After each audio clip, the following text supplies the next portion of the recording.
Baik, terima kasih. Selamat datang buat semua peserta Nanotalk, inspirasi ilmuwan series yang disebut di dalam surat kami. Kemudian disebut di situ bahwa kegiatan hari ini adalah modernisasi obat herbal ya, yang berbasis sumber daya lokal ya dengan nanoteknologi.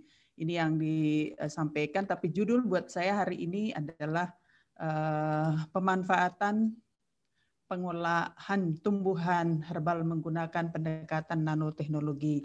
Saya Profesor Dr. Dingsa Pandiangan MSc, Guru Besar Biologi Universitas Samratulangi, tetapi juga saya sebagai Koordinator Pusat Kajian Perempuan LPPM Universitas Samratulangi. Dan berkaitan dengan ini sebetulnya kami adalah pemanfaat nanoteknologi bekerja sama dengan PT NNI yang dalam hal ini yang mengadakan webinar ini. Dan sebelum semuanya kita lanjutkan, saya sedikit membagikan outline apa yang akan dibahas di materi saya sepanjang pembicaraan ini sebelum 30 menit ke depan. Ya, kondisi saat ini kita yang topik pertama ya pandemi COVID-19. Nah, saya boleh menyebutnya ini dalam keadaan peradaban baru saat ini. Dan perlu juga kita ketahui sifat SARS-CoV-2 atau 2 itu yang bermutasi, bagaimana kaitannya dengan vaksin, kemudian bagaimana pemanfaatan tumbuhan sebagai imunomodulator itu menjadi solusi oleh sifat SARS-CoV-2 tadi itu. Kemudian kajian pemanfaatan tumbuhan obat tradisional, mulai dari tradisional sampai terjadi modernisasi yang saat ini ke teknologi nano, itu sedikit kita bahas juga, dan itu yang menjadi pembahasan kita hari ini. Semoga bisa nah ini kita ambil data dari WHO ya, COVID itu naik terus dan ada negara-negara yang sangat dominan. Nah, itu yang perlu kita ketahui. Tapi saya coba membandingkan dari tahun khusus Indonesia, data COVID-19 Indonesia itu per 10 September pernah saya presentasi, saya ambil datanya, baru data meninggal itu terkonfirmasi COVID itu 4,1%. Sekarang sudah saya lihat di web COVID-19 GOID itu sudah 3,2%. Kemudian berarti ada penurunan. Namun waktu masih April itu masih lebih tinggi yang meninggal karena memang belum banyak tahu bahwa di sekitar kita itu tumbuhan ya, obat herbal sangat banyak yang bisa menimbulkan imun manusia, itu meningkatkan imun manusia. Tapi ketika semakin hari semakin sekarang ini sudah makin tahu dan sudah makin paham, sehingga ini data ini semoga semakin berkurang. Namun kita melihat secara umum kepadatan penduduk itu sejalan juga dengan yang terkonfirmasi, yang meninggal dan yang sembuh. Data itu adalah sejalan. Kebetulan saya di Sulawesi Utara, kami di urutan ke-12, itu per tanggal 10 September. Nah, ini grafiknya seperti itu, dan kalau secara keseluruhan dilihat masih naik-naik gitu ya, sedikit landai di akhir sampai November ini, tapi pada prinsipnya masih terus naik-naik. Itu mau melihat kita bahwa ternyata memang sifat dari virus SARS-CoV-2 ini adalah bermutasi dan mengalami mutasi yang sangat cepat karena dia adalah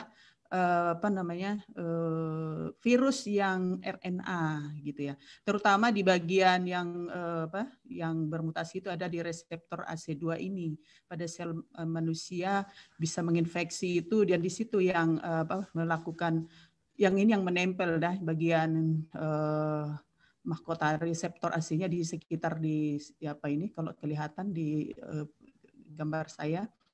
Nah, itu yang mengalami mutasi ternyata. Dan di samping itu dari proses mutasi itu terjadi keraguan kita kalau misalnya nih, tapi berharap kita vaksin itu adalah solusi yang sangat cepat gitu, yang sangat yakin kita bisa menyelesaikan persoalan. Tapi dari sifat-sifat ini kita harus berpikir panjang, kalau mengalami mutasi bagaimana ke depan yang sudah ada itu. Itulah pada saat ini kita mencari inovasi-inovasi, siapa tahu kita bertukar informasi lewat kegiatan ini, kita terbuka pikiran bahwa harus kita tetap mewaspadai kalau mutasi ini terus berlangsung, vaksin ditemukan dan suatu saat vaksin itu tidak efektif lagi, bentuk lagi yang baru, ya kira-kira begitu. Itu cuma konsep berpikir kita karena memang mengalami mutasi karena dia memang virus RNA. Nah, strateginya apa yang harus kita lakukan? Nah, kita pakailah kelemahan dari COVID-19 ini, kita gunakan. Ternyata dia udah mati dengan sabun gitu ya, karena dia dibungkus dengan lemak. Jadi dengan deterjen dan segolongannya itu dia cepat rusak gitu ya, karena prinsip itu. Kemudian kelebihan lain bahwa ternyata virus SARS-CoV-2 ini dapat dikalahkan dengan antibodi oleh daya tahan tubuh. Ini yang boleh saat ini kita sangat tonjolkan dan gunakan untuk menangani pandemi COVID-19 ini ke depan, karena kita akan anggap ini dalam menghadapi era baru ke depan, kita akan beradaptasi dengan kondisi yang ada. Jadi terutama itu dengan tumbuhan obat ya dan psikis atau disebut juga dengan psikosomatis. Kemudian juga ternyata kelemahannya mampu dibunuh oleh desinfektan dan juga tidak bertahan lama di permukaan ya. Jadi harus rajin-rajin bersihkan permukaan di mana kita berada, kemudian melemah di suhu panas ya. Jadi berjemur dan minum yang hangat menghangatkan itu adalah satu solusi. Nah, semua ini kita sudah lakukan, tetapi di dalam kaitannya dengan peningkatan antibodi ini disebut juga dengan imunomodulator, ya itulah yang terkait dengan tumbuhan obat tadi, dengan herbal yang kita maksudkan yang akan kita bahas selanjutnya. Nah, jadi virus ini kita berusaha ke depan ini dengan sifat-sifat yang ada, berusaha untuk beradaptasi sampai kapan berakhir dan selesainya pandemi ini tentu kita akan membuat satu perubahan perilaku atau adaptasi, atau kalau saya bahasanya disebut jadi suatu peradaban baru yang biasanya kita dengan berpelukan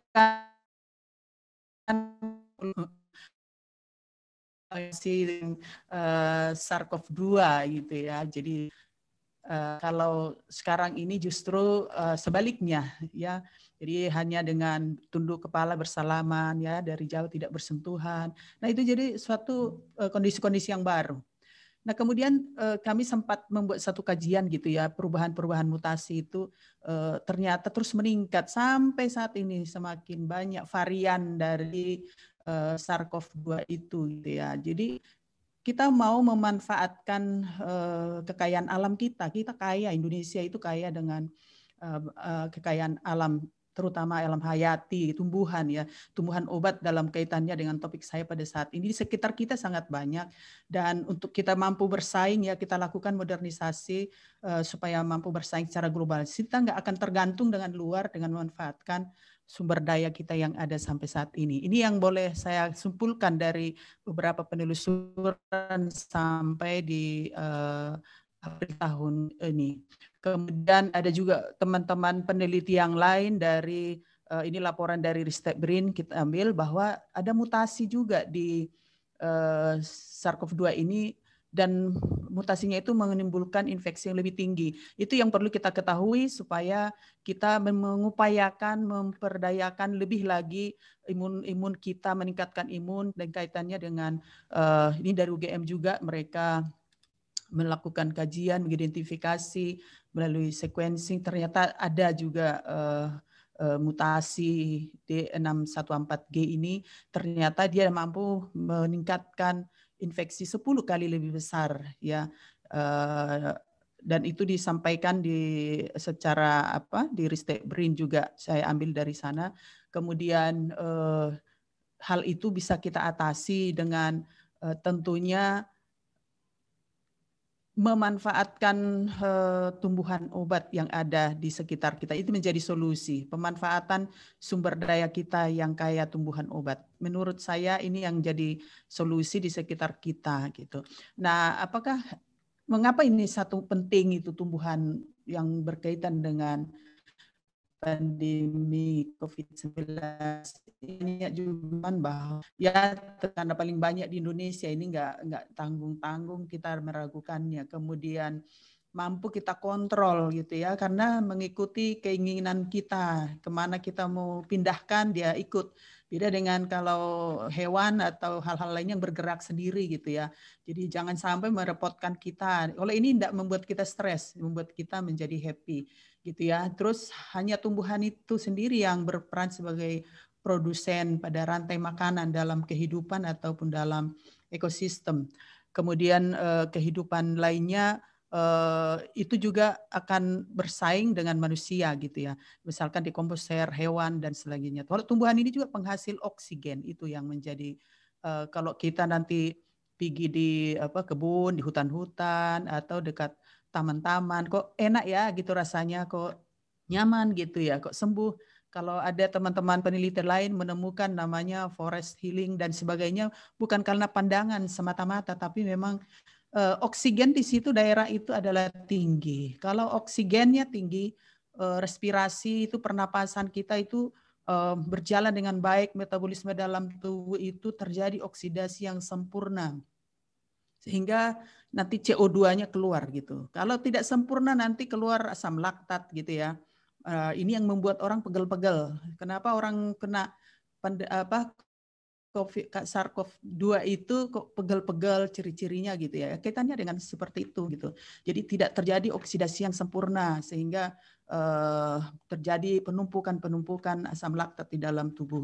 Kemudian CO2 yang dihasilkan manusia digunakan oleh tumbuhan untuk proses fotosintesis. Jadi saling memberi manusia ataupun hewan. Jadi sangat membantu di dalam kaitannya dengan CO2 yang menjadi limbah ataupun cemaran diserap oleh tumbuhan untuk fotosintesis. Fotosintesis menghasilkan oksigen, kita ya menerima itu dan menjadi kita buat sehat gitu. Dan ini menjadi tumbuhan itu sendiri, tumbuhan obat, terutama dalam kaitannya pembahasan ini sangat membuat kita sarana hiburan, olahraga, makanya bertanam-tanam di rumah menjadi solusi di sekitar pandemi COVID-19.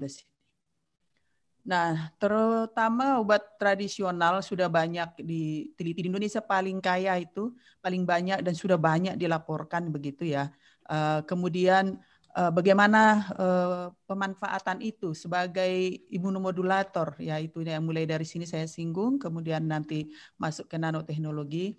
Nah, senyawa imunomodulator ya memang atau tumbuhan obat imunomodulator karena dia mempunyai senyawa tertentu yang dapat meningkatkan mekanisme pertahanan tubuh, baik secara spesifik maupun non-spesifik, itu yang bisa kita lihat. Dan kemudian juga mengubah aktivitas sistem imun tubuh ya, seperti kalau pernah kita dengar ada sitokin, itu kalau badai sitokin ya itu yang membuat jadi masalah. Tetapi tumbuhan obat itu, herbal itu ya sangat bermanfaat untuk meningkatkan imun atau disebut juga imunomodulator. Nah, kemudian di masa pandemi COVID ini ada survei dari atau penelitian dari Mustafa 2020 ini bahwa ternyata pemanfaatan obat-obatan herbal itu atau jamu sebelum terjadi wabah COVID itu juga memang sudah banyak yang digunakan dan meningkat gitu ya. Itu yang boleh kita sampaikan di sini. Dan juga semakin sering orang sekarang ini ya dalam kaitannya dengan penggunaan tumbuhan-tumbuhan obat dalam penelitian Mustafa 2020 ini dilaporkan bahwa semakin banyak orang memanfaatkannya karena memang di sekitar kita banyak gitu ya. Nah, dengan itu usaha ataupun hilirisasi semua inovasi penelitian itu untuk herbal ini sangat besar kemungkinan ke depan dan ini menjadi modal dasar bangsa kita untuk kita dikembangkan terus. Jadi jangan ragu untuk bergerak di situ, berinovasi ya, berkayasa segala upaya kita bisa menjadi mandiri bukan tergantung dengan negara lain. Nah, kemudian juga tumbuhan obat lokal daerah masing-masing gitu ya. Seperti ini penelitian saya tahun 2019 dipublishnya, tapi penelitian ini sudah lama dilakukan secara multi tahun. Jadi di Kepulauan Sangihe itu ada sekitar 118 spesies atau 118 jenis yang sudah dimanfaatkan. Contohnya seperti ya jahe ini ya ini pada zaman COVID ini paling banyak yang dipakai. Salah contoh ya Ibu sekalian yang boleh saya sampaikan dengan cara bagaimana mereka dengan merebusnya sendiri atau dicampurkan dengan temulawak atau dengan kunyit gitu ya. Semua dicampur sedikit dengan gula, ada yang memberi dengan madu, begitu-begitu. Jadi sangat banyak dimanfaatkan saat ini. Dan juga temulawak, kunyit, dan ada juga mengkudu gitu ya. Ini seperti ini kami temukan di 118 tumbuhan obat tradisional Kepulauan dan penelitian saya ini di Salak ya, mereka masyarakat di sana menggunakan ubah-ubah kalau gula merebusnya gitu ya. Kadang dicampur dengan tinutuan namanya bubur Manado di sini. Dan itu menjadi satu obat kebiasaan di masyarakat. Dan kami sudah melakukan saintifikasinya, mencoba meneliti gitu ya, bagaimana hal itu bisa dibuktikan apa betul gitu ya. Ternyata itu ada menurunkan juga gula dan sebagainya. Dan nanti kita lihat selanjutnya. Dan saat ini kaitannya dengan Pasute ini atau Dysphagia ambrosioides ini dengan imunomodulator sedang diteliti tahun ini bersama dengan tim-tim yang bermitra. Nah ini roadmap kami sudah sedikit saya sampaikan mulai dari tahun 95, 97 dan seterusnya sampai tahun 2023 berharap ini masih mau diselesaikan sampai menjadi satu produk. Dan juga kami meneliti juga bagaimana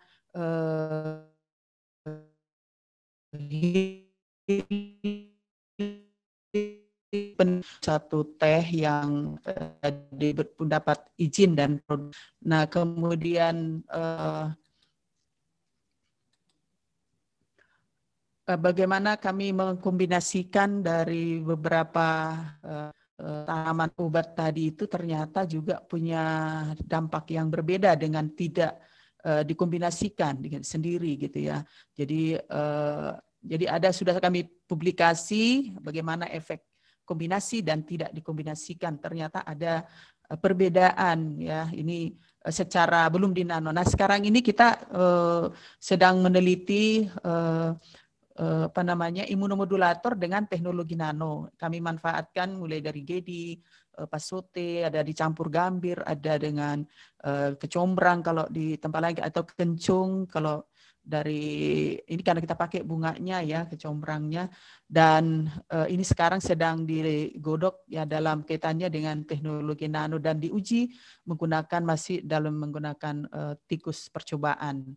Jadi bagaimana kami melakukan percobaan-percobaan sampai diuji analisis mengenai kandungan kolesterolnya, gulanya dan sebagainya. Kita melakukan semua secara biokimia darah, kita analisis dan metode-metode yang kami gunakan sudah kami laporkan secara di jurnal-jurnal internasional dan ini adalah salah satunya potensial anti kolesterol ini dipublish juga untuk kaitannya dengan obat degeneratif ya secara tunggal masih dan juga sudah kami kombinasikan sehingga nantinya ini juga secara tunggal bagaimana efektivitasnya menurunkan kadar gula kami gunakan serai dan beberapa sudah laksanakan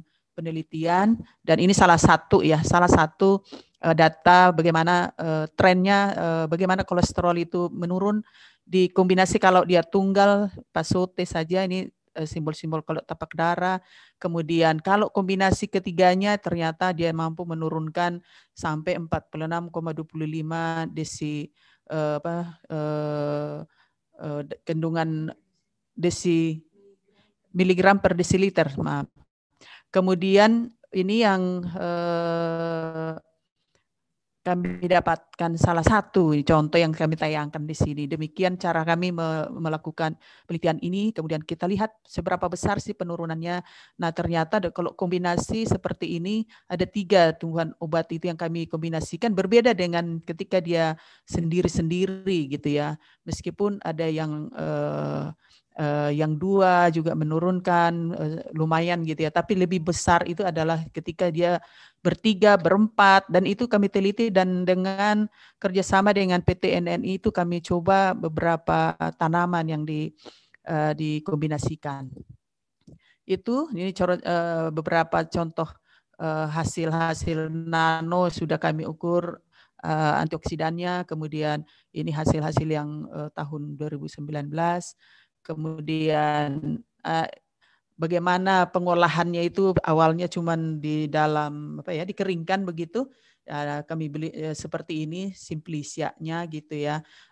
Ini juga kadang-kadang bagi orang yang memanfaatkan bisa dijual gitu ya. Ini sudah ada di dalam bentuk Biovina herbal, kemudian ada dalam bentuk teh gitu ya. Dari bentuk-bentuk ini kemudian berkembang, kita memanfaatkan teknologi nano. Ini masih dalam proses perizinan. Ini belum masuk teknologi nano, tapi di sini kami memperbaikinya dengan mencoba memanfaatkan teknologi nano itu.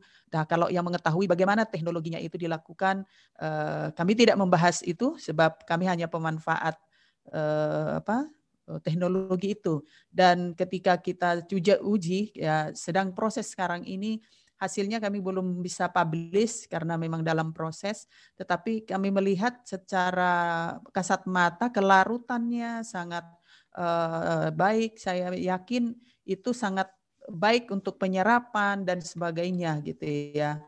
Dan itu secara teoritis dan yang lainnya sudah kami perhatikan, dan ketika mengerjakannya kami melihat ada satu hasil yang positif. Namun belum bisa dipublish karena kami belum mengolah data tersebut lebih jauh.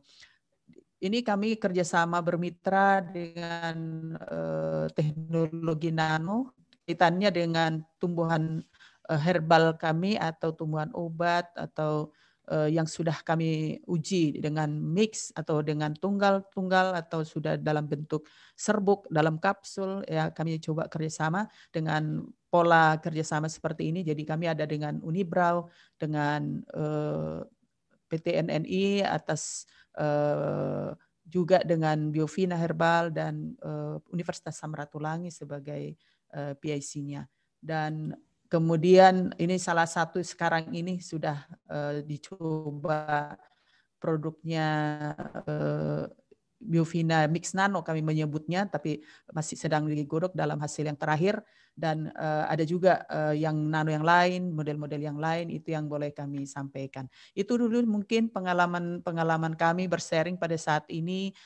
Saya yakin Bapak Ibu sekalian lebih lagi dengan bidang masing-masing, dengan bagian masing-masing, dan berharap kita bersharing seperti ini, nanti kita boleh saling berbagi informasi.